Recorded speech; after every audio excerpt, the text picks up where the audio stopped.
Pangit katulong, walang karapatang mangarap. Yan ang tatlong bansag kay Beauty Hernandez, 25 years old na dalagang nangangarap ng isang fairy tale. Hanggang sa isang araw, ipinatawag siya ni Doña Fatima Villanueva matapos itong pagalitan ng nag-iisang apo. Siyang napiling gamutan Doña sa apo nitong babaero. Isang setup na aakalain ni Professor Besquillo Villanueva na sila'y nagsiping.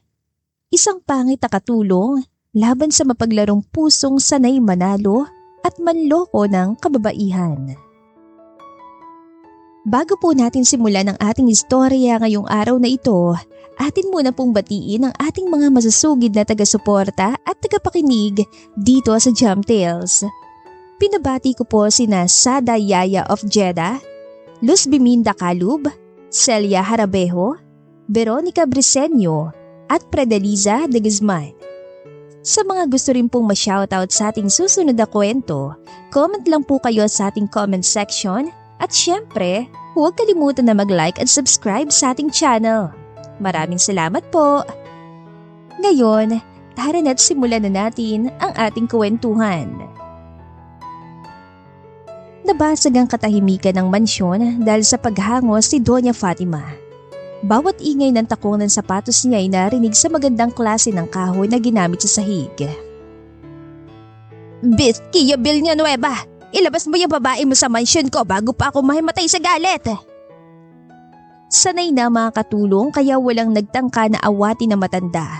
Kinalabog ng Doña ang pinto kung saan naroon ang tinatawag na apo. Si Beauty na abala sa pag-aayos ng bulaklak sa hallway, napalunok habang pinapanood na kumakaripas ang takbo ang babae galing sa kwarto ni Kiyo. Ayoko na bumalik dito. Your grandson is a monster. Matapos niya makuha nais niya, iiwan niya ako. Gigil na sigaw ng babae. Gulo-gulo ang buhok nito at mugto ang mga mata. Sinundan yun na mahinang tawa ni Kiyo mula sa taas ng hagdan. Guwapo nga subalit magaling manakit ang damdamin ng mga babae. Kapansin-pansin ang taste ni Kiyo. Lahat ng babae nito ay maladiwata sa ganda. Kabaliktaran sa morenang si Beauty. Thought you loved monsters, babe. Alam mo kung ano lang ang kaya kong ibigay. Ani Kiyo, napapikit si Beauty. Diyos ko, dito na ako nagkaisip. 25 na ako at buong buhay ko yata ay naglilingkod ng pamilya ko sa mga Villanueva. Pero hindi pa rin nasasanay sa ugali na lalaking to. Ewan ko ba kung bakit ang lala ng pantasya ko sa kanya? Bulala sa mumunting tinig sa isip ni Beauty. Kababata niya si Kiyo. 1 taon lang naman ang agwat ang edad nila pero lumayo ang loob nila sa isa't isa na mag-aral ito abroad. Beauty! Napatalon siya nang tawagin siya ni Doña Fatima. Po? Halos pabulong niyang sagot. Lumapit sa kanyang matanda. Sumunod ka sa opisina ko, ngayon din. Agad na sumunod si Beauty lalo na makaalis si Kiyo. Tahimik siya nakaupo. Si Doña Fatima naman ay naglalakad pa ikot-ikot, halatang iniisip kung paano lulunukin ang sasabihin. Beauty, bungad ang matanda. Ilan taon ka nang naninilbihan dito? 11 years na po yata, senyora. Simula po nung nagkasakit si mama at naputulan ng paa si papa dahil sa sakit na diabetes ay ako na pong pumalit na maninilbihan sa inyo. Dito na nga po ako lumaki. 14 years old po ako na nagsimula ako magtrabaho bilang katulong kapalitan ni mama dito. Tapat ka. Tapat ang mga Hernandez sa mga Villanueva. Maayos. Kilalang kilala mo si Kiyo. At hindi mo pinapatulan ng apo kong walang direksyon sa buhay. Kahit alam kong may pagtingin ka sa kanya base sa mga titig mo, bata pa lamang kayo. Alam kong breadwinner ka rin at pinag-aaral mo mga kapatid mo. Ikaw ang gumagastos para sa tuloy-tuloy na gastusin sa maintenance sa mga magulang mo. Alam kong hindi sumasapat ang nakukuha nilang tulong sa akin dahil nagpapaaral ka pa ng mga kapatid mo. Alam ko namang pinilit ka ni Belinda na magsakripisyon tumulong na muna sa kanila bilang panganay na anak. Saan ng matanda? Hindi nakasagot si Beauty ngunit namula ang pisngi niya dahil totoo naman. Hindi ko po gusto si Senyorito Kiyo. Hindi ka makakapagsinungaling sa akin, Beauty. Alam ko mga pasimple mong sulyap kay Kiyo. Saad ni Doña Fatima. Pursigido siyang mapabago ang apo. Samantalang para kay Beauty ay alam niyang hindi bagay magsama ang ginto at bato. Si Kiyo ang ginto samantalang ang pangit na katulad niya ay hindi hamak na ihahalin tulad lang sa bato kaya hindi niya binigyan ng pansin ang pagkagusto kay Kiyo. Huminga ng malalim ang matanda bago tumingin ng diretsyo kay Beauty. Bibigyan kita ng oportunidad. Nanginig ang kamay ni Beauty. Po? Sagot ko ng pag-aaral mo sa kahit anong university na nanaisin mo, Beauty. Matatapos mo na nasimulan mong kurso. Tuloy-tuloy pa rin ang sasahurin mo sa akin habang pinagpapatuloy mong pag-aaral mo. Alok na matanda. Nanlaki ang mga mata ni Beauty. Pangarap niya yon mula pagkabata. Pero bakit? May kapalit. Sabi ng matanda. Papayag ka sa isang maliit na setup. Maliit? Bulong ni Beauty kinakabahan. Ngumisi si Doña Fatima. Hindi nakakatakot pero halatang delikado. Kailangan turuan ng leksyon ng apo kong si Kiyo. Nakakahiya kung hindi siya magbabago. Gayon nagtuturo siya sa university na pag-aari ng pamilya namin. Hindi ko na siya kontrolado at kailangan ko na ng tulong. Sobrang babaero. Natatakot akong tumanda siya nakikipaglaro lang sa feelings sa mga babae. Dismayadong bulala sa matanda habang umiiling. Napalunok si Beauty. Feeling niya hindi niya magugustuhan ang kasunod. Kaya Beauty, seryosong sabi ni Doña Fatima. Gugustuhin kong paniwalain siya na nagsiping kayo upang panagutan ka niya, pakasalan. Nanlamig ang katawan ni Beauty. Napakurap, natulala. Doña Fatima, ako po? Bakit ako? Pangit po ako, hindi po ako type ng apo niyo. Ni ayaw niya nga pong tumingin sa akin eh.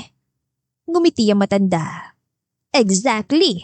Kung sinong hindi niya type, yun ang pinaka-epektibo. Ani Doña Fatima. Humakbang papalapit si Doña Fatima at hinawakan ng kamay ni Beauty. Wala akong ipapagawa sa'yo na ikapapahamak mo. Pero kailangan kong itamang ugali ng apo ko. Kakapit lang tayo sa kahinaan niya. Ang pride. Umiling si Beauty.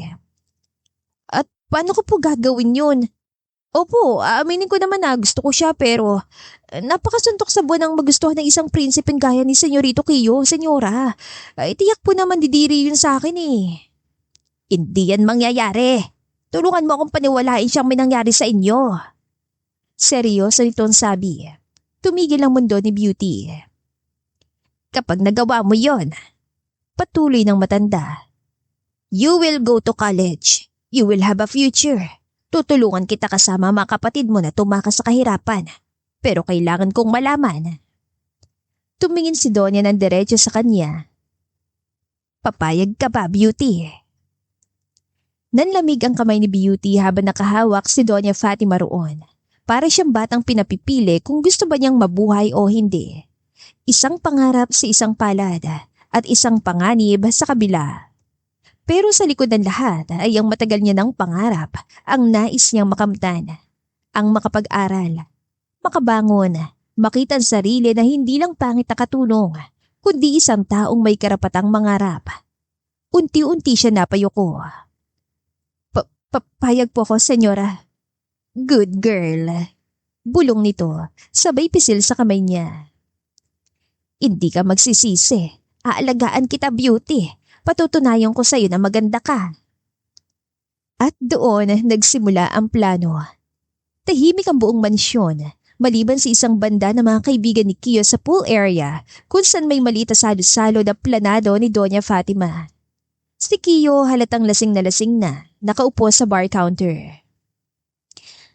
Ito na, Beauty. Kaya mo to. Landian mo lang kaunti. Pagkausap ni Beauty sa sarili. Napapikit si Beauty na nakatayo sa may gilid. Naka-apron pa, hawak ang tray ng mga bagong inumin. Kaya ko to. Para kay mama. Para kay papa. Para sa mga kapatid ko. Pagpapalakas si Beauty sa loob niya. Sa likod niya ay nakatayo si Doña Fatima. Nakapamewang. Beauty, simulan na natin. Ihahalo ko ang gamot. Ikaw ang magdadala. Lumunok si Beauty at tumungo. Tahimik na nagbuhos si Doña Fatima ng ilang patak ng espesyal na alak. Hindi ko sisirain ang kalusugan ng apo ko, pero kailangan niyang mawala ng kontrol ngayong gabi.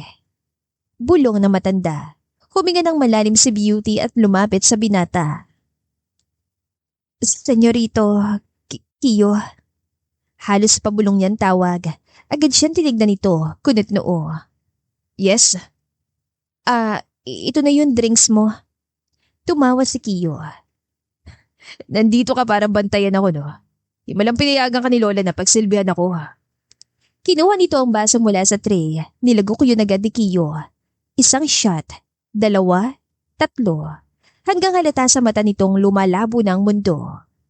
A few hours later, lasing na si Kiyo. Beauty. Bulong ni Doña Fatima sa likod ng pinto na silid ni Kiyo. Ready ka na?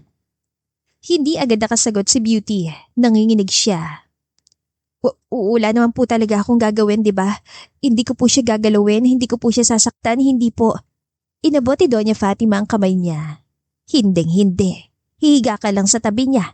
Hubarin mo agad ang nightgown na suot mo at ikalat sa kung saang parte ng kwarto. Hubaran mo rin siya. Utos ito. Naglakad sila papasok.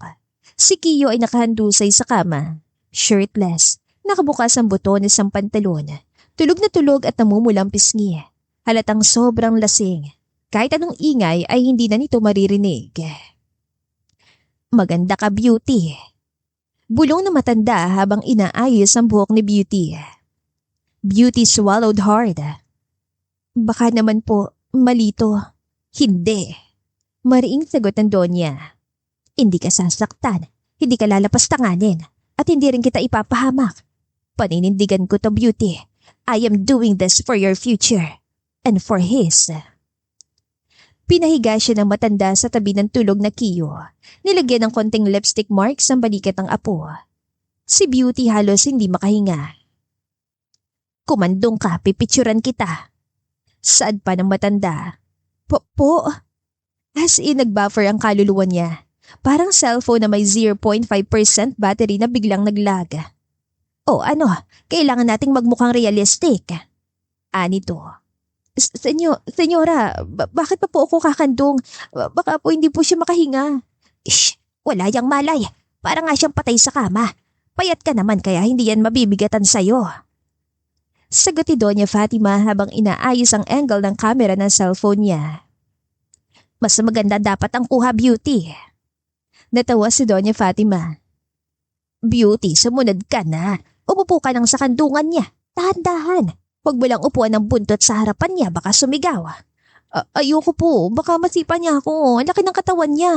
Baka makomatos ako kapag sinipa niya ako. Wala yan mararamdaman. Putol ng matanda sa kanya. Hindi pa rin gumagalaw si Beauty, kaya tinulak siya ng matanda. Senyora! Napanganga silang pareho nang biglang namukol ang buntot nito sa harapan. OMG, nabuhay, Beauty! Tumitiling sa ni Doña Fatima. Beauty, relax ka nga. Hindi ka naman niya gagalawin. Hindi pa. Nagpicture pa rin si Doña Fatima. Hindi kalaunan ay tinapik niya ang pisnga ni Beauty.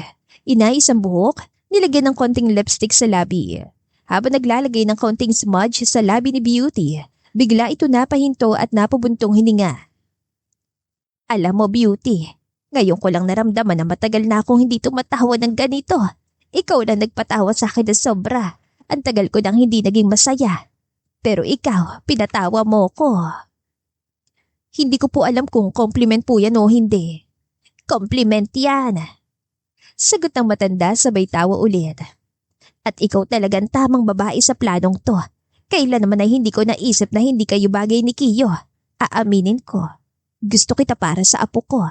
At tandaan mo, hindi ka masamang tao dahil gagawin natin to. At umalis si Doña Fatima. Dahan-dahang sinara ang pinto. Tahimik ang buong silid. Maliban sa dalawang bagay. Ang mabilis sa tibok ng puso ni Beauty at ang malalim na paghinga ni Kiyo. Hindi alam kung paano tatagal sa tabi ng lalaking matagal na niyang iniibig. Bakit ba? Hindi pwedeng ako maging fairy tale mo, Kiyo. Lumapit siya ng kaunti para maayos ang kumot, pero biglang gumalaw ang lalaki. Huhubaran na kita ha, pero huwag kang mag-alala, wala akong ibang gagawin. Hindi tumingin sa Beauty ng hubaran si Kiyo para napatili siya na makapambuntot ito. Hindi kalauna na hinablot siya ni Kiyo sa bewang. Nagtama ang mga labi nilang dalawa. Napahinto si Beauty, nanigas, napapikit. At ramdam niyang init ng katawan na lalaking minamahal niya ng lihim sa loob ng maraming taon. Don't go. Lasing na bulong ni Kiyo matapos kagatin ng labi ni Beauty. At doon, tuluyang naubos ang lakas si Beauty. Hindi niya alam kung paano magtatapos ang gabi. Hindi niya alam kung paano haharapin ang bukas. Pero alam niya ang isang bagay. Magsisimula ang gulo. At ang puso niya ang pinakaunang masasaktan. Kinabukasan, my head, napakasakit ang ulo ko. Mahinang ungol ang unang narinig ni Beauty bago pa niya idilat ang mga mata. At doon niya naramdaman, gumagalaw si Kiyo.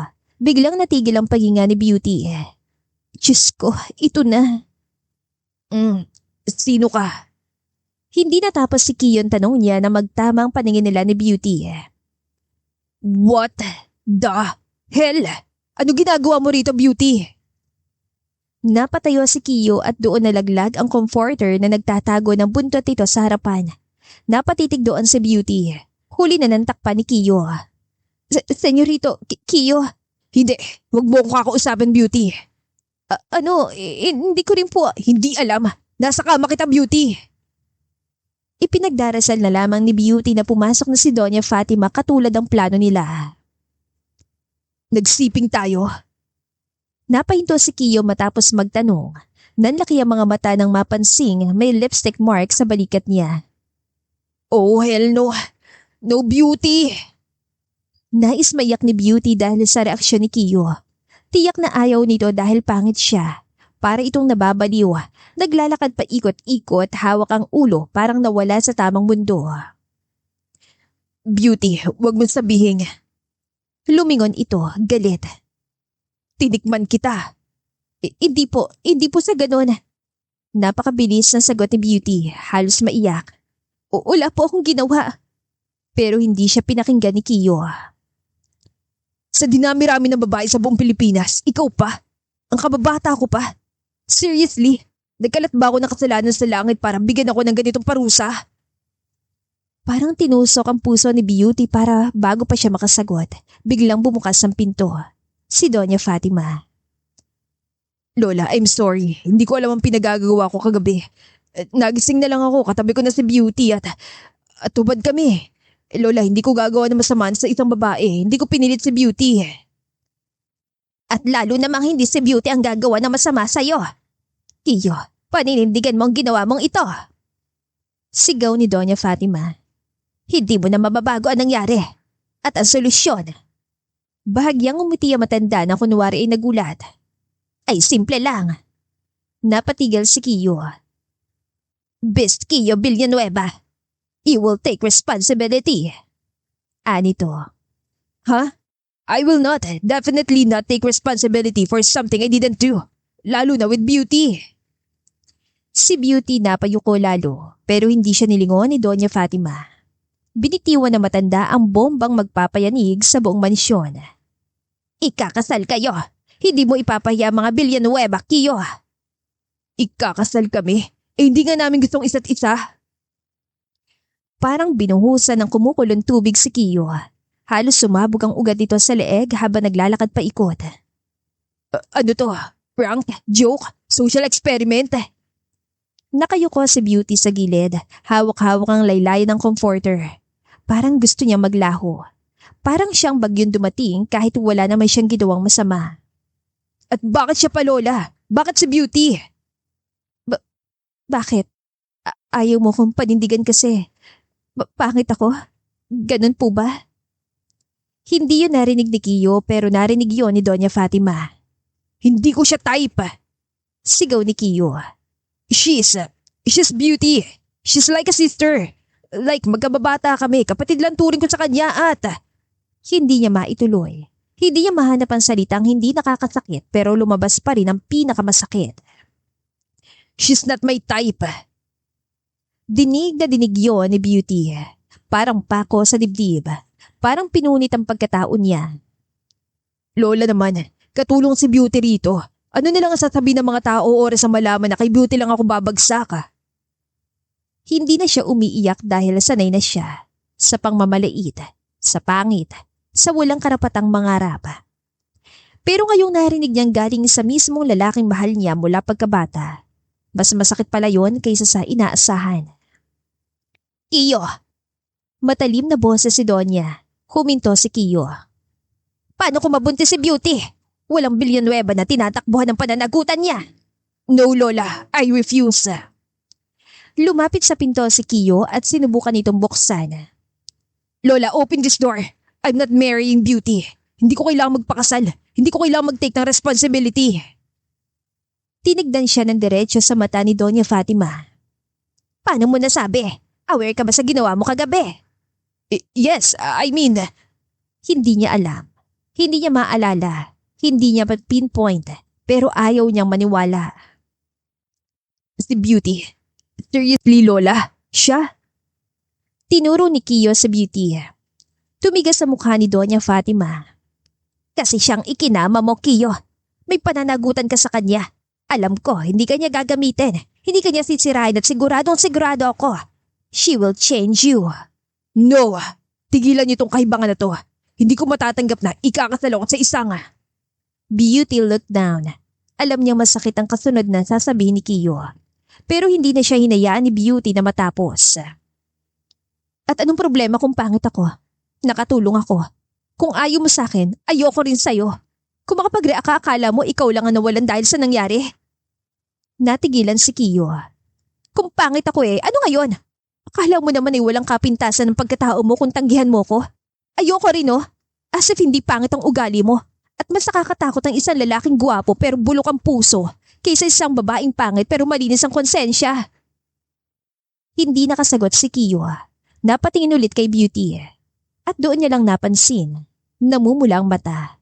Hindi dahil guilty kundi dahil nasasaktan. Senyora. Mahina ngunit lutang ang boses sa Beauty. Pwede na po ba akong lumabas? Hindi ko po kaya.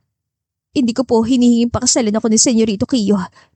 Hindi ko po gustong sirain ang buhay ng binata. Nakakaya nga naman kung babagsak lamang siya sa isang pangit na katulad ko. Kung gusto niya po, aalis na lang po ako dito. Magpapaka. Hindi niya maituloy at saglit na pumikit. Magpapakalayo po ako. Napatigal si Kiyo. Doon niya lang na-realize na hindi pala masarap makita ang isang taong inakala niyang walang pakiramdam na umiiyak dahil sa kanya. May konting kagat sa konsensya ni Kiyo.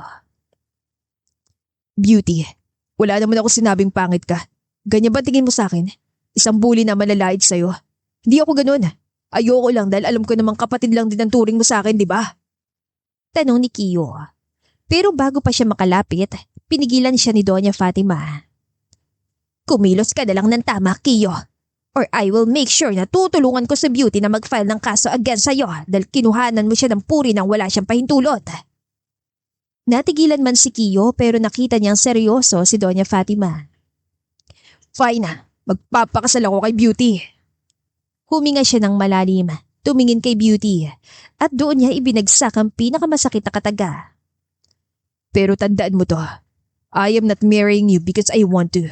Ginagawa ko to dahil wala akong choice. Parang binuhusan si Beauty ng yelo pero pinilit niyang hindi lumuha. Hindi ngayon, hindi sa harap nila. Naiintindihan ko po. Hindi rin naman kita gusto. Pumutok ang isang pader sa kaloob-looban ni Beauty. Ang pader na buong buhay niyang ginagamit para protektahan ang sarili niya mula kay Kiyo. Good. The wedding is in 3 days. Ani Doña Fatima. At doon bumagsak ang buong langit kay Beauty at Kiyo. Dumating ang tinatakbuhan ni Kiyo na mangyari dahil hindi ito isang fairy tale wedding. Hindi ito pangarap ni Beauty at lalong hindi ito gusto ni Kiyo. Isang simpleng kasal para sa dalawang puso na hindi nagmamahalan. Pagdating ni Beauty sa altar, hindi man lang siya inalalayan ni Kiyo. Tumayo lamang ito ng diretsyo. Parang may galit na hindi maubos-ubos. Kiyo, Beauty, are you ready to enter the sacred vow of... Yes, tapusin na lang po natin agad. Saan ni Kiyo sa mayor? Napayuko si Beauty. Ramdam niyang ayaw talaga ni Kiyo pero wala siyang magawa kundi lunukin ang kirot. Nang oras na ng I do, halos hindi marinig ang boses ni Beauty. I do. Gumalaw ang baba ni Kiyo. I do. Mabilis, walang emosyon. You may now kiss the bride. Nagtagal ang katahimikan dahil sa sinabi ng mayor. Tumayo si Kiyo nang hindi lumalapit bago nagsalita. Hindi namin gagawin yan. At hinarap niya ang kanyang lola. Yes, we're married. Thank you for coming. Walang romance, walang halik, walang kahit na ano. At doon nagsilaglagan ang luha ni Beauty. Tahimik pero tuloy-tuloy. Pagdating sa Villanueva Mansion ay nagbili agad si Kiyo. Before you step inside my house, tandaan mo to, may rules tayo. Lumingon si Beauty. Hindi niya alam kung lalaban siya o hihinga ng malalim. Rule number 1. Tinitigan siya ni Kiyo mula ulo hanggang paa. Walang hahawak sa akin. Not in public, not in private, not ever unless sabihin ko. Mag-aaral ka na kaya mas mabuti kung mag-focus ka doon. Napalunok si Beauty. Rule number 2. Naglakad dito papalapit. Matutulog ka sa guest room. I don't want you in my bedroom. Tsaka lang tayo sweet kapag nakatingin si Lola o dadalaw sa pamamahay ko. Masakit. Diretso sa puso pero tinanggap niya. Rule number 3. Hindi mo pwedeng sabihin kahit kanino na gusto mo ko o asawa na kita. Hindi kita papayagang gumamit ang feelings para kontrolin ako. Napayuko si Beauty ulit. Rule number 4. In public, hindi kita kasawa. Hindi ka pwede magkamali, maging mahina o umiyak. Naintindihan mo? Natahimik si Beauty kahit na nais niyang kumontra. Rule number 5. Pinaka-importante. Tumingin siya diretso sa mga mata ni Beauty. Don't fall in love with me. Doon nakaramdam si Beauty ng tunay na pagkawasak. Hindi niya alam kung bakit parang mas mabigat pa yon kaysa sa buong kasal nila. Eh di wag, hindi rin naman talaga ako mahuhulog kasi masamang ugali mo. Biglang humakbang si Kiyo palapit. Halos ilang inches lang ang pagitan nila. At kung sakaling mahal mo na ako. Lumalim ang boses ni Kiyo. Then you hide it, you bury it, you kill it.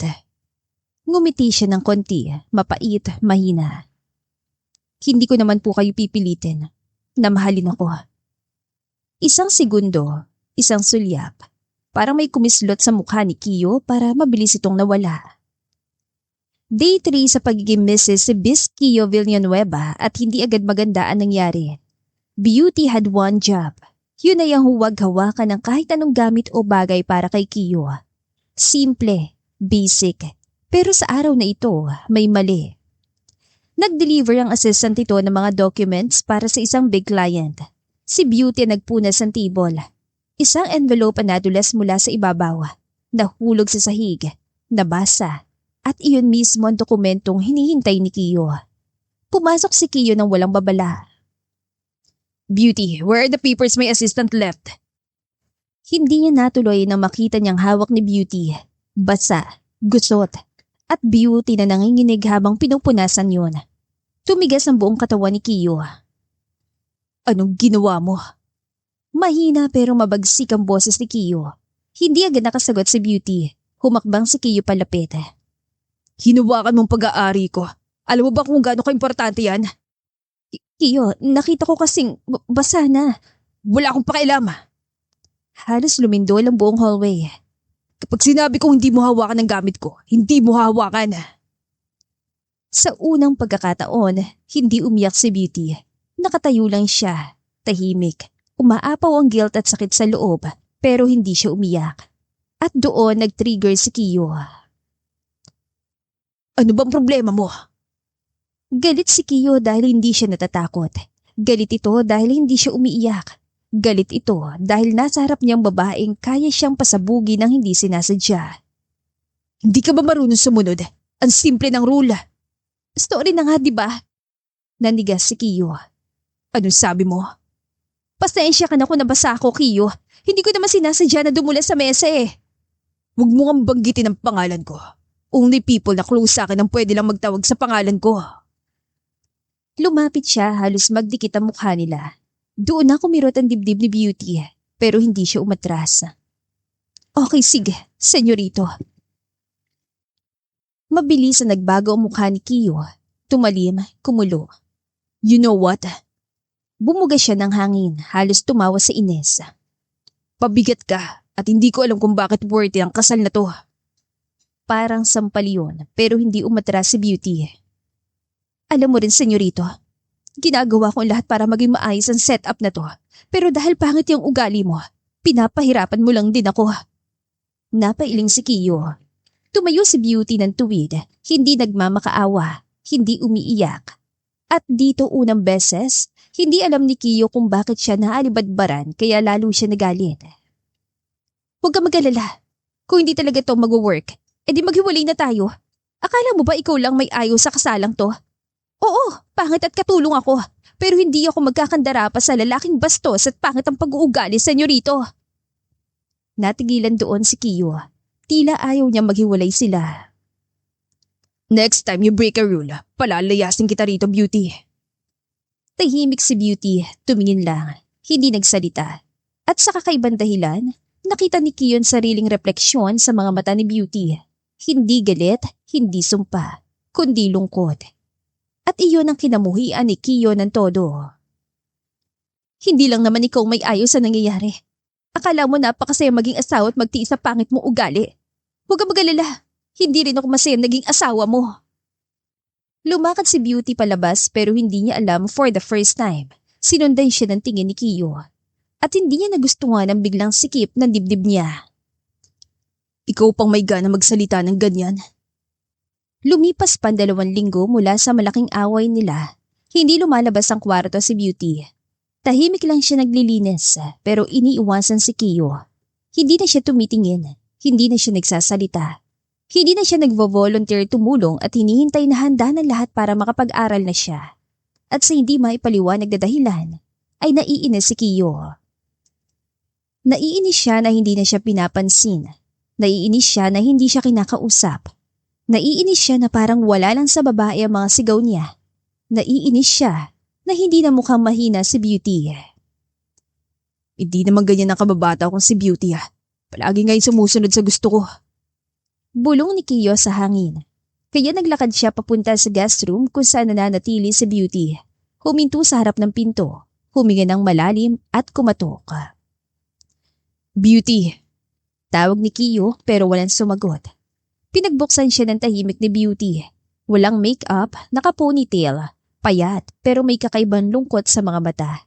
Nainis si Kiyo kasi hindi niya alam kung bakit sumikip ang dibdib niya. Anong kailangan mo? Tanong ni Beauty mahina lang pero matapang. Tumikim si Kiyo. Ako, Hindi siya sanay mag-sorry. Hindi nga niya alam kung paano. I didn't mean that day. Hindi naman talaga kita pinapaalis. Hindi kita inaaway. Beauty blinked. Okay, senyorito. Nagulat si Kiyo. Okay, yun lang. Tahimik si Beauty, tumingin sa sahig. Hindi mo na naman na kailangan na sabihin pa yan. Sanay na ako. At doon, may kumurot sa loob ni Kiyo.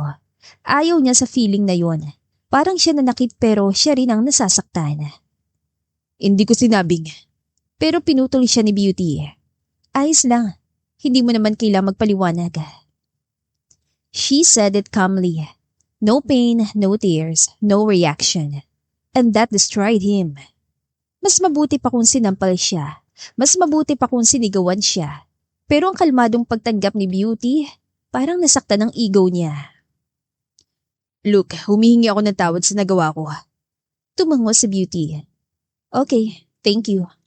Stop saying okay. Pumutok si Kiyo. Para kang walang puso. Natigilan si Beauty pero hindi dahil sa nakakatawang namumula ngayong si Kiyo. Wala akong puso? Tumingin siya diretso sa mata ni Kiyo. Ikaw kayo naglagay ng rules na bawal umiyak, bawal lumapit, bawal magsalita ng sobra. Lahat bawal kaya sinusunod ko. Natameme si Kiyo. Hindi ako bato, Senyorito Kiyo. Hindi rin ako robot. Pero sinusunod ko lahat ng gusto mo. Kung hindi ako umiiyak, dahil ayaw mo. Nanghina ang boses niya sa dulo. Natahimik si Kiyo.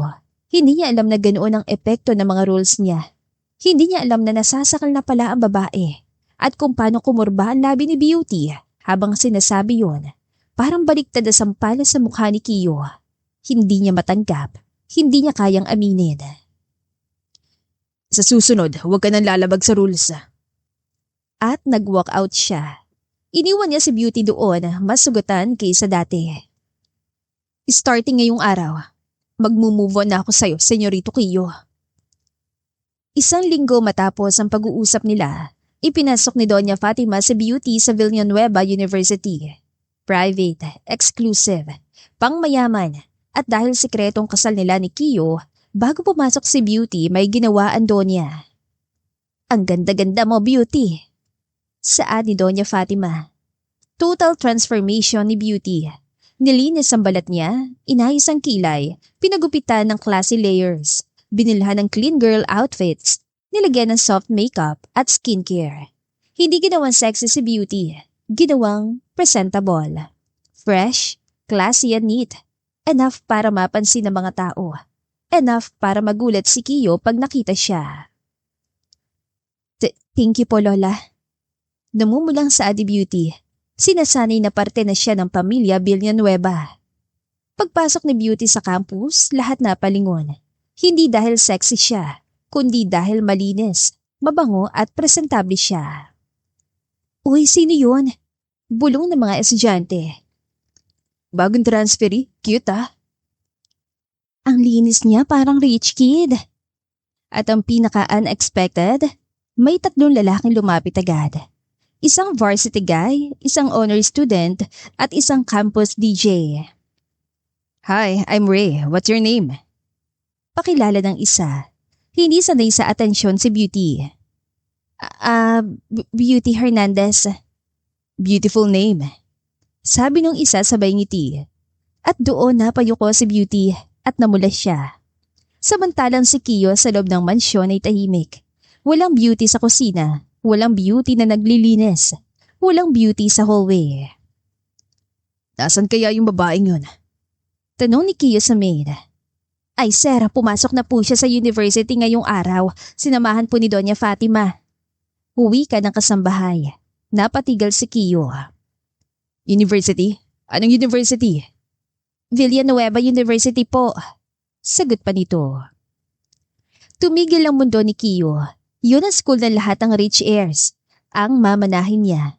Nandoon din lahat ng playboys, lahat ng lalaking katulad niya at biglang may sumiklab sa dibdib niya. It was pure, raw, angry jealousy. Makakakuha siya ng atensyon. Paano na lang kung ibuli siya doon? Pabulong niyan tanong sa sarili. At hindi niya napapansin na pwede siyang landin at bastusin doon. Hindi niya alam kung bakit pero ang alam niya, nagmamadali siyang sumakay sa kotse niya at papunta na sa university nila. Nang makarating doon, hindi ito lugar para sa isang dating katulong. Pero ngayon, si Beauty Hernandez ay parang ibang tao. Paglakad niya, halos umurong ang mga estudyante. Lahat nagkatinginan. OMG, si Sir Kiyo! Ang gwapo pero ang sungit tignan. Akala ko ba nag-resign na siya sa pagiging professor dahil mamanahin na niyang eskwelahan? Bakit siya nandito? Baka naman may sinusundo. Tama sila. May hinahanap siya at doon niya ito nakita. Sa mini garden sa gilid ng arts building, si Beauty. Pero hindi na iyon ang Beauty na mukhang pagod at natatakot. Nakita rin kita. Hindi kita namukaan. Bulong ni Kiyo habang nakatitig kay Beauty. Ito ang Beauty na maaliwala sa mukha, may konting soft makeup, bagong gupit, classier, fresh na fresh tignan, naka-white blouse at light skirt at may ngiting bago sa kanya. Nangunot ang noo ni Kiyo nang may 3 na lalaki sa paligid ni Beauty. Si Ray, varsity player. Si Jiro, honor student at si Theo, campus DJ. At si Beauty, nakasmile at hindi yun para kay Kiyo. Sumikip ang dibdib ni Kiyo. Mainit, masakit. Hindi niya alam kung bakit. Pero sigurado siyang ayaw niya ng nararamdaman niya. Ano, Beauty, gusto mo bang… Hindi natapos si Ray sa balak niya sabihin kasi biglang may malaking kamay na humawak sa balikat ni Beauty. Mahigpit, mainit, possessive. Nagulat si Beauty. Senyorito Kiyo. Napalingon ang tatlong lalaki. At doon nila nakita si Kiyo, nakatayo, malamig ang tingin. At parang handang maghukay ng libingan. Hindi mo sinabi sa akin mag-aaral ka. Ayaw mo bang ipalam sa akin dahil may nagkakagusto sa'yo rito? Mahinang tanong ni Kiyo. Napalunok si Beauty. Ha? Senyorito Kiyo, hindi naman… Hindi. Putol ni Kiyo kay Beauty. Lumapit siya. Mas tumikit sa likod nito. Hindi mo ba nakikita ang pagtitig nila sa'yo? Namula sa Beauty. Hindi niya alam saan titingin. Nakatitig ang tatlo na lalaki kay Kiyo na parang may halimaw sa likod niya. Sir, Sabi ni Jiro kinakabahan. magkaibigan lang kami ni Beauty. Tumawa si Kiyo, mababa, mapanganib. Kaibigan. Umangat ang kilay niya. Tingin mo maniniwala ako? Di ba't oras ang klase ngayon? Mukha kayong 20s na nanlalandi na mas matanda sa inyong babae. Nagkatinginan ng mga lalaki. Senyorito Kiyo, please, nakakahiya. First day ko at professor ka rito. Akala ko ba bawal nating ipagsabi na magkakilala tayo sa ibang tao? Mas lalo nag-init si Kiyo dahil para silang baliw na nagbubulungan ni Beauty. Exactly. Nilapit ni Kiyo mukha kay Beauty. Nakakahiya ka. May asawa kang professor dito tapos nakikipagmabutihan ka sa tatlong lalaki na halatang mas bata sa'yo. Tumayo si Kiyo sa harapan ni Beauty, parang human shield. At kayong tatlo, Tinapunan niya ng tingin ng mga lalaki. Kung nakakapagpatay ang tingin, tatlo na cadaver ang nasa damuhan. wala kayong karapatan lumapit sa asawa. Nabitin si Kiyo, muntik na. Sa tauhan ko. Mabilis niyang bawi. Next time, huwag niyong isorbo sa pag-aaral niya at magsibalikan kayo sa klase niyo. Pero ramdam ng mga lalaki na may mali sa wording. Asawa? Tauhan? Saan doon?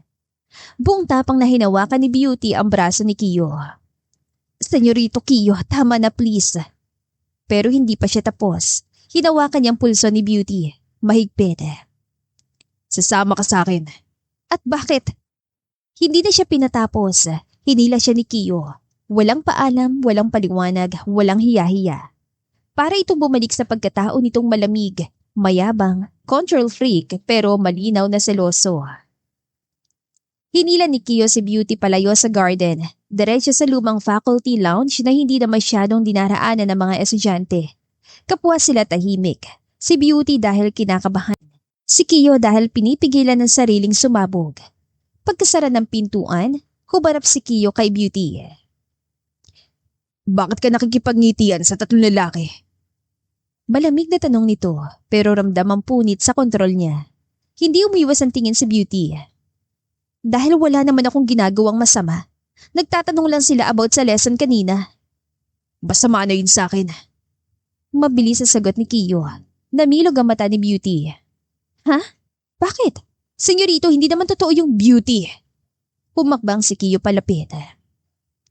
Asawa kita. Napasinghap si Beauty. Kahit sikreto, kahit walang may alam, kahit ayaw mong aminin. Lumunok si Kiyo. Asawa kita. Hindi makagalaw si Beauty. Simula ngayon, may bagong rules. Ha? Rules na naman? Hindi tayo pwedeng mag-cheat. Diretsong sabi ni Kiyo. Hindi ka pwedeng may ibang lalaking ngingitian maliban sa akin. Hindi ka pwedeng landiin. Hindi ka pwedeng makipag-text ng kung sino. While kasal pa tayo, Beauty. You're mine. Nanigas si Beauty. Hindi dahil sa galit kundi dahil sa pagkabigla. Hindi ako mangangaliwa, senyorito. Ikaw ang babaero sa ating dalawa. Tiyak na ikaw ang may kakayang mag-cheat. No. Sagot ni Kiyo, mas malambot ang boses. Dahil ako rin. Hindi ko gagawin yun sa'yo. Hindi kita lulukohin hanggang Villanueva ang apelyido mo. Hindi ako magloloko, Beauty. Natigilan ng dalawa. Ito ang unang beses na gumawa ng rule si Kiyo na kasama na siya sa susunod doon. Gagampanan natin ang pangangailangan ng dalawa. At doon, unti-unting nagbago ang ihip ng hangin. Ibibigay mong pangangailangan ko at ganun din ako sa'yo. Lumipas sa mga araw, simula ng araw na yon, mas naging tahimik pero mas malapit ang dalawa. Si Kiyo nag-aabot ng pagkain kay Beauty bago pumasok. Si Beauty naman, hindi na umiwas kapag nagtatanong si Kiyo kung kumusta ang araw niya. At sa gabi, Hindi mo alam yung assignment sa business math? tanong ni Kiyo habang nakasandal sa sofa. Hindi po mahina ako dyan. Hindi ka mahina. Tinuruan ka lang ng buhay na matakot. Akong bahala. Tinuturuan niya si Beauty gabi-gabi. Minsan galit, minsan nakakunot ang noo. Pero palagi, gentle ang boses kapag para kay Beauty. Kiyo, tama ba tong solution? Hindi namamalayan nila na komportable na nilang sinasabi ang pangalan ng isa't isa. Tama, good job. Hindi nauubos ang kilig sa puso ni Beauty sa tuwing naririnig niya ang good job.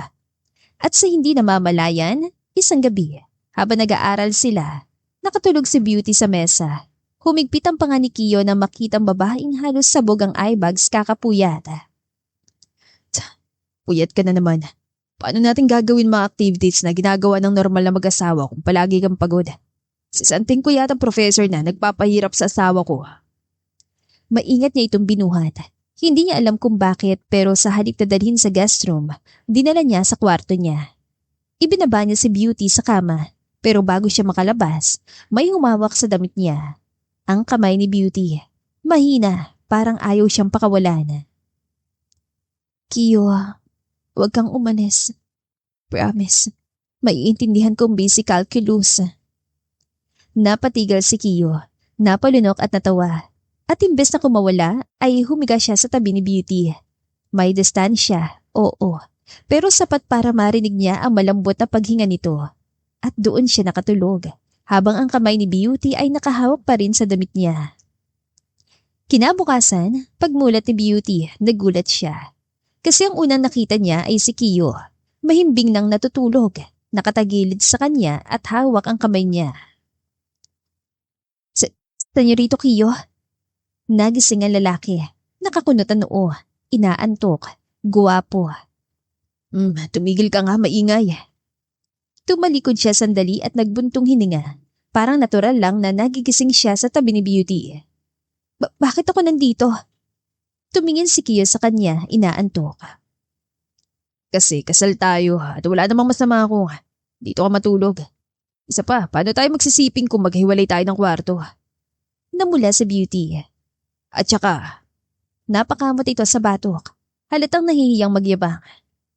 ayoko nang walang nakahawak sa akin habang natutulog. Ha? Kumapit ka kagabi, so Tumingin siya sa kamay nila magkahawak pa. hinayaan lang kita. At doon, unang beses naramdaman ni Beauty na hindi lang pala siya ang naapektuhan. May nararamdaman na rin si Kiyo. Hindi lang possessiveness, hindi lang rules, hindi lang selos, kundi isang pusong unti-unting natututong magmahal ng tama. Simula ng araw na binakura ni Kiyo si Beauty sa Villanueva University, kumalat ang balita. May nagbabantay sa kanya. May secret boyfriend yata si Beauty, ang guwapo parang mafia. Boyfriend niya yata si Sir Kiyo. At si Beauty, hindi alam kung matatawa o mahihimatay sa stress. Pero si Kiyo, wala siyang pakialam sa kumakalat. Sa bawat araw na pumapasok si Beauty, naroon si Kiyo. Hindi sa loob ng campus, pero sa gate, sa parking, sa tapat ng arts building. Pero hindi iyon coincidence. Ito ang bagong hobby ni Kiyo, ang bantayan siya. Isang umaga, sakay ni Beauty ang kotse ni Kiyo papuntang campus. Tahimik silang dalawa. Habang nag-aayos ng ponytail si Beauty, nakatingin si Kiyo sa daan. Pero halata sa panga niya ang tensyon. Senyorito Kiyo, pwede ka na pong bumalik sa office. Ayoko namang maabala ka. Si Kiyo hindi tumitingin. Hindi ako naabala. Ako na ang CEO kaya nagagawa ko ng gusto ko. Pero may trabaho ka. Beauty, hindi ako mapakali kapag hindi ka nadadala rito ng ako mismo. Hindi nakasagot si Beauty. Pagdating nila sa gate, bago bumaba si Beauty, biglang humawak si Kiyo sa braso niya. Kiyo. Teka lang, Beauty. Lumapit siya. Bakit? Napatigil si Beauty nang haplusin ni Kiyo ang buhok niya. Inayos ang falling strand at nilagay sa likod ng tenga. Ayusin natin, baka titigan ka lalo nila. Baka may makakita. Ayoko. Ha? Si Kiyo ay huminga ng malalim. Beauty, kapag aalis ka ng kotse, Nag-aalangan si Kiyo, halatang seryoso siya. gawin natin yung ginagawa ng mag-asawa. Ano po? Nagpeke ng ubo si Kiyo, umiiwas ng tingin. Kiss mo ko sa pisngi tuwing aalis ka. Ha? Optional, pero mas okay kung mandatory. Mandatory? Bakit? Nakakabigla ang mga sinasabi mo, Kiyo. Para alam kong hindi ka aalis nang walang paalam sa akin. Si Beauty halos tumirik ang mga mata sa kilig na nahihiya. Bakit naman ako hahalik? Si Kiyo ay tumingin, diretsyo, matalim, pero may halong lambing. Kasi pag ako humalik, Beauty, hindi kita papayagang bumaba ng kotse. Napalunok si Beauty. Tumango siya nanginginig. Sige, Kiyo. Dahan-dahan siyang lumapit. Tinakpan ni Kiyo ang bibig niya ng kamay. Sa pisngi lang. Kiyo smirked. For now, my Beauty. Samantalang si Beauty namumula, mabilis na humalik sa pisngi niya. Pareha silang natigilan. Isa pa, Beauty, sa kabila naman. Ha? Masyadong mabilis, hindi ko na feel eh. Kiyo, abusado ka. Si Kiyo ay nakangiti na parang demonyong gwapo. Rules are rules. Samantalang si Beauty namumula hanggang anit, humalik muli mas mabagal. Nagtataka na talaga sa pagbabago ni Kiyo. This time, Kiyo closes eyes. Pagmulat niya ay nagsalita siya. Good, pwede ka nang bumaba, Beauty. At bumaba nga si Beauty para siyang bagong luto na siopaw sa init ng mukha niya. Simula noon, walang lalaking lumalapit kay Beauty, kahit isa. Not Ray, not Jiro, not Tio. Not any guy who valued his life. Bakit?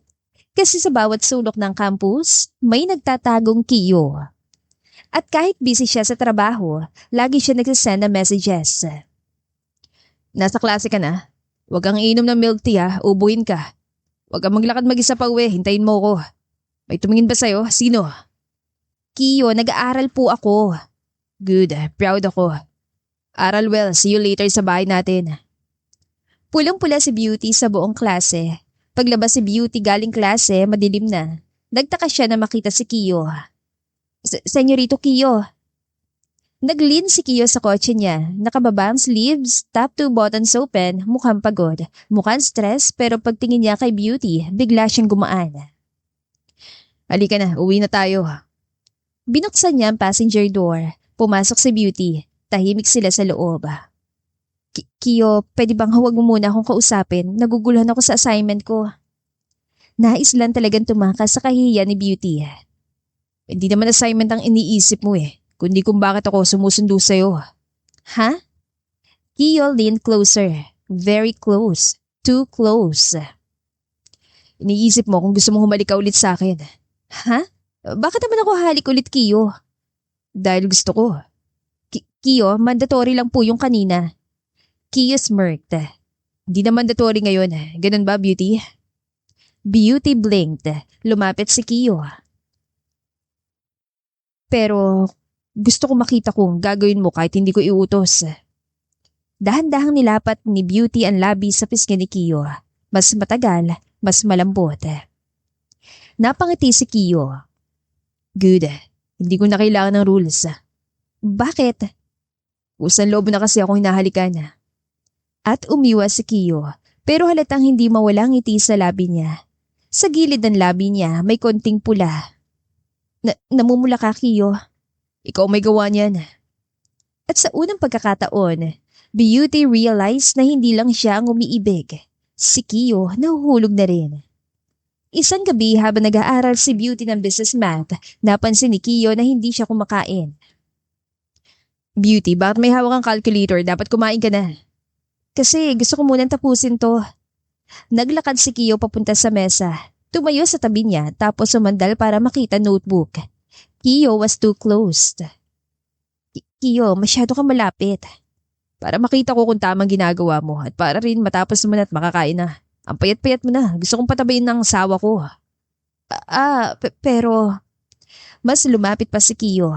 Nakatalikod si Beauty, pero ramdam niyang hininga ni Kiyo sa batok niya. Tama yan, good girl. Nakikinig ka naman pala. Napakapit si Beauty sa ballpen. Good girl? Natawa si Kiyo sa namulan tenga ni Beauty. Anong problema? Maarte ka ba sa compliments? Dapat ba good wifey kaysa sa good girl? Pwede naman, what do you think? Hindi ako sanay na ang bait mo. Dapat masanay ka. Asawa kita, binibigyan ko lang ng chance ang relasyon natin. Tama si Lola, at 26, dapat settled na ako sa buhay. Halos ma-heart attack si Beauty. Hindi pa doon natatapos, kundi nang umalis si Beauty papuntang university. Malamig ang umaga, pero naka-light blouse lang siya. Paglapit niya sa pinto. Teka, Lumapit si Kiyo may hawak na gray hoodie. suotin mo. Kiyo, bawal yan sa uniform namin. Kailangan kitang uniform. Ako na may-ari ng university. May na talaga na akong bagong rules and regulations. Kailangan mo to. Hindi naman ako giniginaw hindi para sa lamig. Nilagay niya ang hoodie sa balikat ni Beauty. Para hindi kasi pati ng mga lalaki doon. Wala akong pakialam kung sabing possessive ako, Beauty. Alam mo na sa'yo ng atensyon ng karamihan ng mga lalaki doon. Ewan ko ba kasi kay Lola kung bakit hinayaan na mas lumabas ang ganda mo. Ano? Naririnig mo ba ang sarili mo, Kiyo? Beauty, you're mine. Napasandal si Beauty sa pinto. Hindi dahil sinigawan siya, kundi dahil ang lambot ang tono ni Kiyo. Para nag-aalala. Mas nanlamig siya nang halikan siya nito sa noo. Lumipas pa mga araw at hindi sanay si Kiyon tumawa. Pero isang gabi habang nag-aaral sila, nagkamali si Beauty sa pag-solve. Ito ba? Tama ba? Beauty, hindi mo sinama yung decimal. Ay, nawala. Nawala, hindi mo na naiintindihan eh. Naiintindihan ko, nalito lang ako. Nagulat si Kiyo, tahimik at bigla na lang natawa, as in totoong tawa. Beauty froze. Tumatawa ka, Kiyo? Nakakatawa ka kasi. Basic mathematics, yung reaksyon mo, namumutla ka na. Pero nakangiti si Beauty. First time ever. Pagkatapos ng lesson, tumayo si Beauty para abutin ang notebook. Pero hindi niya napansin si Kiyo na nasa likod niya kaya na out of balance siya. Kaya nabigla silang pareho kaya diretso si Beauty sa dibdib ni Kiyo. Ay, sorry. Hahakbang sana siya palayo pero may kamay na humawak sa baywang niya. Automatic, mabilis, instinctive. Ingat. Nadulas lang ako. Alam ko. Hinawakan pa siya nito na mas mahigpit. Pero hindi kita hayaang mabuwal habang ako nasa harap mo. Beauty blinked. Hindi mo ba ako bibitawan? Hindi pa. Gusto ko muna na ganito tayo. Natigilan si Beauty. Hindi makagalaw, hindi makahinga. At hindi na rin makaalis sa bisig ng lalaking pinakamamahal niya. Isang gabi, hindi makatulog si Beauty. Pupunta siya sa kusina para uminom ng tubig. Pag-on niya ng ilaw, may nagsalita. Beauty? Andun si Kiyo nakaupo, nagkakape, magulo ang buhok. Naka-black shirt, antok na antok. Ay, sorry po, Kiyo. Umupo ka, mag-usap tayo. Bakit? Hindi ako makatulog. Insomnia? Hindi, dahil nasa tabi kita at nahirapan ako magpigil. Kiyo? Sanay na ako naririnig yung paghinga mo. Kapag wala, hindi ako mapakali. Ha? Lumapit pa si Kiyo. Beauty, huwag ka na munang bumalik sa guest room. Bakit? Ayokong sa guest room ka tumuloy. Kiyo. Ayokong malayo ka sa akin. At doon, unti-unti nang bumigay ang puso ni Beauty. Hindi nagtagal ay nagtatabi na nga sila sa kama. Habang nagtuturo si Kiyo ng assignment ni Beauty, nagdikit ang mukha nila. Too close. Beauty. Kiyo. Para silang mga bida sa telenovela. 1 pulgada na lang, magkakalapat na ang labi nila. Pero biglang nagring ang phone ni Kiyo. Tumigil sila. Pareho nakahawak sa mesa. Parehong hinihingal. Beauty, ang ganda mo. Salamat. Di ko na ulitin to ha. Ha? Namumula si Beauty dahil ang bilis ng pintig ng puso niya. Kapag hindi tumunog yung phone, hinalikan na kita. Kiyo. Natawa siya na malambing. Next time, hindi ako papapigil. Hanggang sa maangkin na kita. Halos mahimatay si Beauty. Hindi makapaniwala na tila nagugustuhan na siya ni Kiyo. Sobrang tahimik ng gabi. Pagod si Beauty, nakatulog sa mesa. Nagulat si Beauty nang yakapin siya ni Kiyo mula sa likuran. Beauty, puyat ka na naman. Maingat niyang binuhat. Imbes sa guest room, diretso sa kama niya. Pagbaba niya sa kama, Kiyo, huwag kang umalis. Kiyo froze, Beauty holding the shirt. Dito ka lang. Sige, asawa ko. Humiga si Kiyo sa tabi ni Beauty, pero nang gumalaw si Beauty papalapit, inilapit siya ni Kiyo. At doon nagsimula, hindi pa intimate, hindi pa daring. Pero close enough para mag-iba ang mundo nila. Nagtagal ang magandang pagsasama ng mag-asawa. Napansin niyo ni Doña Fatima. Tahimik lang dapat ang gabi at ngayon nakahiga silang dalawa sa iisang kama. Hindi na accidentally tulad nung una. Ibang hangin, ibang init, ibang nararamdaman ni Beauty. Beauty. Tumigil ang paghinga niya na maramdaman ng palad ni Kiyo sa bewang niya. Hinahaplos ng dahan-dahan. Hindi agresibo, hindi bastos. Kiyo, anong ginagawa mo? Masama bang hawakan ng asawa ko? Masyado ka pong malapit. Lumapit siya. Nadaman ni Beauty ang hininga nito sa leeg niya. Asawa mo ko, hindi boss. Namula sa Beauty mula leeg hanggang tenga. Okay lang ba? Ito? Hinamplas ulit ni Kiyo ang bewang niya, mas mabagal, mas nakakasunog. Okay lang. Okay lang, Kiyo. At doon siya nangiti. Mas lumapit pa si Kiyo. Nabura ang distansya sa pagitan nila. Ang matagal ng tensyon, unti-unting nagiging apoy. Hanggang sa maramdaman ni Kiyo ang pag-angat ng dibdib ni Beauty. Mabilis ang paghinga nito. At may napansin siya, ang panginginig ng kamay ni Beauty. Beauty, I think gusto na kita. Mas lumalim ang boses niya. Natataranta ka. Hindi ako sanay. Ngayon lang to. Biglang tumigil si Kiyo. Parang may nag-click sa isip niya. Umusog siyang kaunti. Tumingin ng diretso sa mata ng babae. Biglang naalala ni Beauty na set up nga lang pala ito. Tonight, aangkinin kita kaya maganda ka. Nanginig ang utak ni Beauty dahil sa sinabi nito. Kinagabihan. Tahimik. Pareho silang gising. Nakiga sila sa kama, nakaharap sa isa't isa. Parehong mainit ang hininga, parehong nababalot ang tensyon na ilang linggo nang pinipigil. At doon, unti-unting lumapit si Kiyo. Dahan-dahan, parang hinahaplos ng hangin ng bawat segundo. Beauty, I want you. Kiyo, sigurado ka ba? Halos pumikit na siya na maramdaman ang daliri ni Kiyo sa pisngi niya. Gumuhit pababa sa panga. Mabagal, maingat, parang natatakot siyang masaktan si Beauty. Nakadikit na halos ang labi nila nang biglang umungol si Beauty ng mahina. Isang inisenteng tunog na hindi mapigilan. Hindi sinasadya pero tumama diretso sa dibdib ni Kiyo. Beauty. Si Beauty namumula nanginginig. Kiyo, dahan-dahan naman. Doon siya napatingin ng diretsyo. Doon niya nakita. Yung takot, yung hiya, yung sobrang pag-iingat. Hindi yung reaksyon ng isang babaeng sanay. Hindi yung reaksyon ng babaeng may karanasan. Si Kiyo halos hindi makahinga. Beauty, teka. Si Beauty ngumiti na mahina, kinakabahan. Itong pangalawang beses na gagawin natin to. Ang mga labi ni Kiyo dahan-dahan lumapit.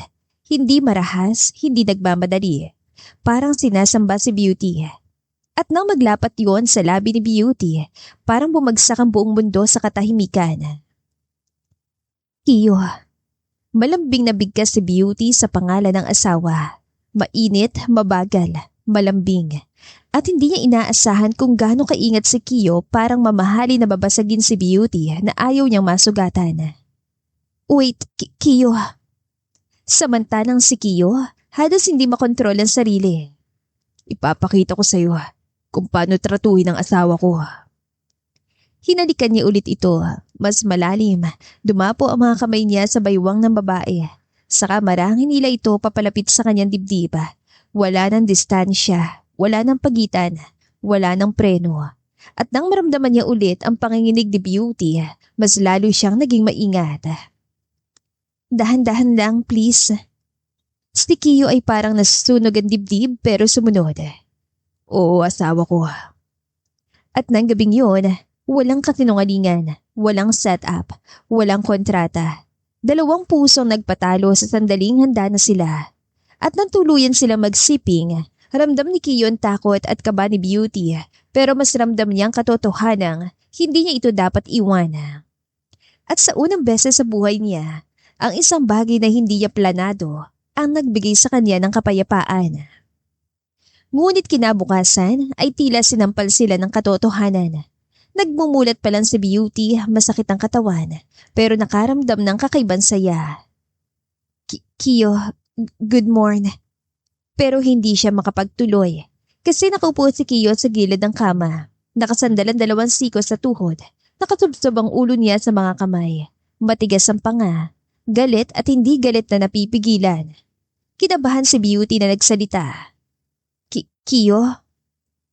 Dahan-dahan tumingala si Kiyo. Malamig ang mga mata, mapula ang tenga at ramdam niyang gigil na gigil. Beauty, bakit hindi mo sinabi sa akin? Hindi ko pinansin kagabi dahil iniisip ko lang na masikip ka. Si Beauty ay tila huminto sa paghinga. Ano ba yung sinasabi mo? Napansin ni Beauty ang pulang marka sa bedsheet. Si Kiyo ay tumingin diretso sa kanya. Matalim, galit. First time mo kagabi. Namutla si Beauty, tumayo si Kiyo, diretso sa kanya pero hindi siya hinawakan. Alam mo ba kung bakit kita pinakasalan? Si Beauty ay nakatingin sa sahig, naiiyak. Dahil akala mo, may nangyari sa atin noon. Si Kiyo halos pumutok ang ugat sa sentido. Hindi akala, Beauty. Ipinalabas mo na may nangyari sa atin. Sigurado ako. Tila nanlumo si Beauty. Si Kiyo humakbang palapit pero hindi para saktan siya. Pinakasalan kita dahil responsibilidad kita. Dahil akala ko sinira ko ang buhay mo noon. Humigpit ang panga niya. Pero kagabi ko na lamang maling-mali pala ako. Kiyo, sorry na. Si Kiyon sumigaw pero nilunok ang huling bahagi. Beauty, wala palang nangyari sa atin noon. Umamin ka sa akin. Tumingin sa kanya na parang dinudurog siya ni Kiyo. Pero bakit hinayaan mo mabuhay ako sa kasinungalingan? Tumulo ang luha ni Beauty. Hindi kita niloko. Si Doña Fatima ang... Pero hindi na siya nakapagtuloy. Beauty, kakasiping lang natin kagabi. At ngayon ko nalaman na ipinakasal ako sa babaeng pinaniwalaan kong ako nakasira. Ng puri sa'yo. Tumabi siya sa pader, umiling, gigil. Sugatan dahil sa kasinungalingan. At ikaw, tahimik lang. Umamin ka sa akin, Beauty. Hindi ko alam paano sasabihin. Natakot ako. Si Kiyo tumingin ng diretso kay Beauty. Beauty, hindi ako galit dahil virgin ka. Si Beauty huminto sa pag-iyak. Galit ako dahil hindi mo sinabi. Umiling si Kiyo, tumingin sa sahig, parang hindi makahinga. At galit ako dahil sobrang saya ko kagabi. Tapos ngayon iniisip ko baka hindi mo rin yung ginusto. Ginusto ko, Kiyo. Mahal kita. Napatigal si Kiyo, tumitig siya. Nagbagong hininga niya. Parang biglang may gumuhit na sugat sa puso niya. Lumapit siya. Hinawakan ang pisngi ni Beauty ngunit hindi malambot at malambing. Kung mahal mo ko, bakit hindi mo sinabi sa akin ang totoo? At doon, bumagsak si Beauty. Literal. Umiiyak. Nangangatog. Hindi makapaliwanag at si Kiyo, nakatayo. Galit, nasaktan, confused, at hindi alam kung iiwan ba siya. Umamin ka. Plano niyo to ni Lola una pa lang, no? Tumigas ang panga nito ng dahan-dahan na tumango si Beauty. Magbihis ka. Pupunta tayo kay Lola. Tatapusin natin to ngayon. Habang nasa biyahe sila ay ipinagtapat ni Beauty lahat ang plano nila ni Doña Fatima. Nakarating agad sila at kapansin-pansinang galit na nararamdaman ni Kiyo at tanggap yun ni Beauty dahil alam niya ang kasalanan niya. At mabagal na nilingon si Doña Fatima at ang titig niya hindi galit. Puot. Kiyo, anak, hindi natuloy ni Doña Fatima sasabihin niya ng pangunahan siya ni Kiyo. Tama na Lola, alam ko na lahat. Malalim, matalim, mabigat. Hindi mo pwedeng kontrolin ang buhay ko. Hindi niyo dapat ako niloko at pinaniwala na may nangyari sa amin ni Beauty. Napatras si Doña Fatima pero hindi pa tapos si Kiyo. Lumapit siya, mabagal, puno ng bigat ang bawat yapak. Ginamit mo ko. Ginamit mo siya. At ngayon, tingnan mo nangyari. Ikinasal kami dahil sa kagustuhan mo. Anong dahilan? Nakaturo ang daliri niya kay Beauty. Sinira mo tiwala ko sa kanya. Sinira mo magdadami relasyon. Kiyo, ginawa ko yun para sa'yo. Ayoko lang naman na maging babaero ka forever. Saad na matanda. Para sa'yo, hindi para sa amin. Kundi sarili mong desisyon. Tumigil ang matanda. Nagpigil ng luha. Pero sumunod na salita ni Kiyo, mas matalim pa sa kutsilyo. Hindi ka naiiba kay Beauty. Pares kayo manloloko. Anong ibig mong sabihin? Umiiyak na tanong ni Doña Fatima. Lahat kayo. Tinitignan ako na parang obligasyon. Parang kailangan ko kayong panindigan lahat. Si Kiyo ay humagalpak na mapait na tawa. And now Beauty thinks. She thinks. Pinakasalan ko siya dahil napilitan ako. Which is totoo. Pinaniwala niyo ako lahat sa kasinungalingan. Hindi yan totoo, Kiyo. Mahal kita. Pasensya na sa lahat ng ginagawa ko. Saad ni Beauty. Tumahimik ka. Nag-echo ang sigaw niya sa buong manisyon. Pero biglang nag-iba ang tingin ni Kiyo. Naging malamig, malayo, parang naputol ang lahat ng pasensya ni Kiyo. Pero mas masama, si Beauty. Nagulat si Doña Fatima, nanlaki ang mata. Si Beauty? Kasalanan ko ang lahat ng ito, Kiyo. Dinamay ko lang si Beauty. Si Kiyo ngumisi, mapait, masakit at galit na galit. Pagkatapos ng lahat, siya pang una nag-doubt sa akin. Hindi man lang siya nagbigay ng tiwala tapos siya pala ito nagloko sa akin. Niloko niyo ko. She was a virgin. Lumakas ang boses niya. Gusto kong makipaghiwalay. Niloko niyo ko. Ang masakit ay sa babae pang minahal ko ng totoo. Kiyo, please, mag-usap na muna tayo. Huwag mo naman akong iwan. Gusto kong magpahinga. Gusto kong makahinga at hanapin ang sarili ko. Tumawa siya, malungkot at mapanakit. Ayoko na muna kayong makita. Naglakad si Kiyo palayo. Kiyo, saan ka pupunta? Tanong ng Donya. Aalis ako. Bakit? Please, Kiyo, kausapin mo naman ako. Pakiusap ni Beauty. Si Kiyo walang emosyon. Para malaman ni Beauty kung anong pakiramdam ng lokohin. Masaktan at hindi bigyan ng paliwanag. At doon, humakbang siya patungo sa pintuan paalis. Hawak niya ang doorknob pero bago siya lumabas, tumigil siya sandali. Beauty, hindi ka dapat nagsinungaling. Kung kailan binigyan ko ng chance ang pagsasama natin, tsaka ako malalaman na nagloko ka. Pero ikaw ang unang bumitawa. At pinalakas niya ang loob niyang iwan si Beauty. Pinihit ang knob, binuksan ang pinto, at doon siya lumabas na hindi man lang tinignan ang umiiyak na si Beauty sa loob. Tahimik ang loob na maliit na apartment ni Kiyo sa Manhattan. Malayo sa karangyaan ng Villanueva Mansion. Malayo sa gulong iniwan niya at malayo sa boses si Beauty na kahit kailan hindi niya malilimutan. 3 buwan na siyang nasa Amerika. 3 buwan mula nang iwan niya ang Pilipinas. 3 buwan mula nang iniwan niya si Beauty. Ang babaeng kahit sinaktan siya ay hindi niya kayang hindi mahalin. Nakaupo si Kiyo sa balcony, hawak ng isang basong kape. Hindi alak. Pinangko niya sa sarili na hindi siya iinom habang sinusubukan niyang ayusin ang buhay niya. Pero ang mga mata niya, pula, pagod, halos hindi natutulog. Umihip ang malamig na hangin.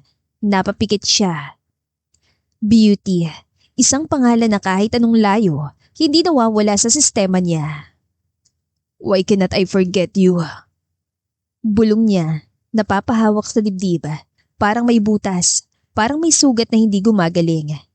Mula sa phone niya, may notification. Si Doña Fatima. Apo, uuwi ka pa ba? Masamang pakiramdam ko. Miss na kita. Please, hinihintay ka ni Beauty. Mahal na mahal ka ni Beauty. Hindi siya tumugon, pero kahit galit siya noon, hindi niya maitatanggi. Binabalikan siya ng lahat. Mas mahal niya pa rin ang pamilya niya. At mas mahal niya pa rin si Beauty. Pero hindi pa siya handang umuwi. Hindi pa siya buo. Hindi pa siya healed.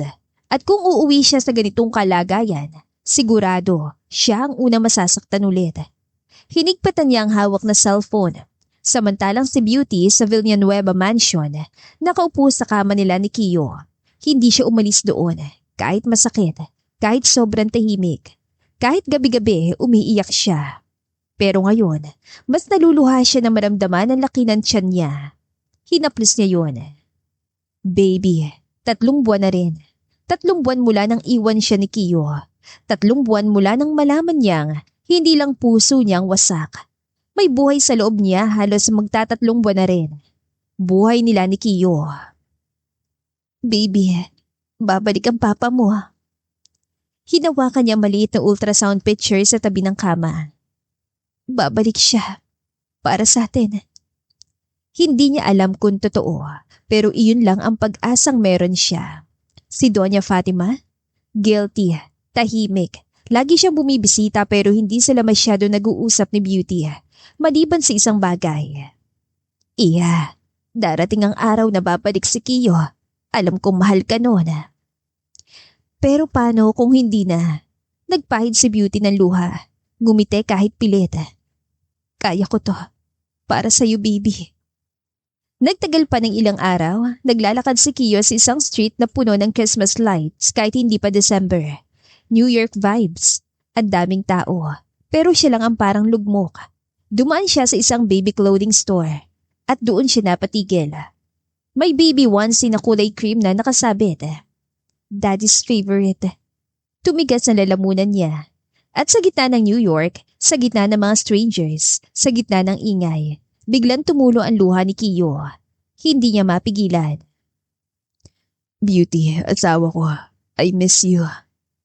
Yung tawa niya, yung mga mata niya, yung amoy niya, yung ngiti niya tuwing nagigising sa umaga, yung maliit na kamay nito na minsan humawak sa pisngin niya at sinabing, Kiyo, thank you. At kung paano niya ito iniwan, pinunasan niya ang luha niya gamit ang palad. God, I still love her. Bulong niya. Kahit sinaktan niya ako, mahal ko pa rin siya. Nakapikit siya at para siyang binabalikan ng huling salita ni Beauty bago niya iniwan. Kiyo, please, huwag mo kong iwan.